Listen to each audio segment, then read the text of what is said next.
பேராதனை கண்ணூர்வ பிரதேசத்தில் அரசியல் கட்சி அலுவலகம் ஒன்றில் இடம்பெற்ற மோதல் சம்பவம் தொடர்பில் கைது செய்யப்பட்டவர்களுக்கு இன்று பிணை வழங்கப்பட்டுள்ளது.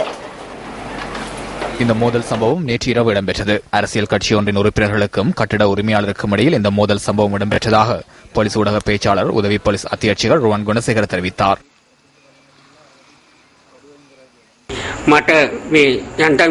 மக்கள் விடுதலை முன்னணியினால் தான் எனக்கு இந்த வீடு அமைத்து கொடுக்கப்பட்டது. பின்னர் முன்னிலை சோசியலிச கட்சி என கூறிக்கொண்டு சிலர் வந்தனர்.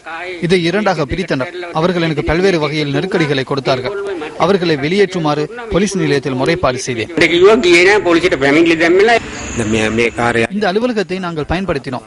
20 வருட கால குத்தகை அடிப்படையில் எமக்கு உரித்தாகின்றது. அதன் பிரகாரமே இதனை நாங்கள் பயன்படுத்துகின்றோம். மக்கள் விடுதலை முன்னணியின் சிலர் கட்டிட உரிமையாளருக்கு ஆதரவாக வந்துள்ளதாக தகவல் கிடைத்துள்ளது. குழு ஒன்று திடீரென வெளியில் சென்றது. அவர்கள் எமது அலுவலகத்தினுள் பலவந்தமாக பிரவேசித்தனர். அவர்களை சுமூகமாக வெளியேற்றினோம். இதன்போது காயமடைந்த 4 வைத்தியசாலையில் அனுமதிக்கப்பட்டதுடன் அதில் 2 சிகிச்சை பெற்று வெளியேறியுள்ளனர்.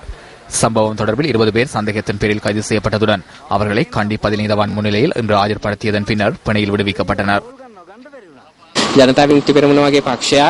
மக்கள் விடுதலை முன்னணி அரசாங்கத்தின் நிறைவேற்று குழுவில் அங்கத்துவம் பெற்றதன் பின்னர் இவ்வாறு செயற்படுகின்றது. அதிகாரத்துடன் இருக்கும் போது இவ்வாறு செயற்படுகின்றது. 20 வருட கால குத்தகைக்கான உறுதியமிடம் உள்ளது. அதனை போலீசாரும் நீதிமன்றமும் ஏற்றுக்கொண்டுள்ளது. போலீசார் கூறியுள்ளதற்கு ஒப்பந்தம் உள்ளது. ஒப்பந்தம் செய்து கொண்டவர்கள் தற்போது இல்லை.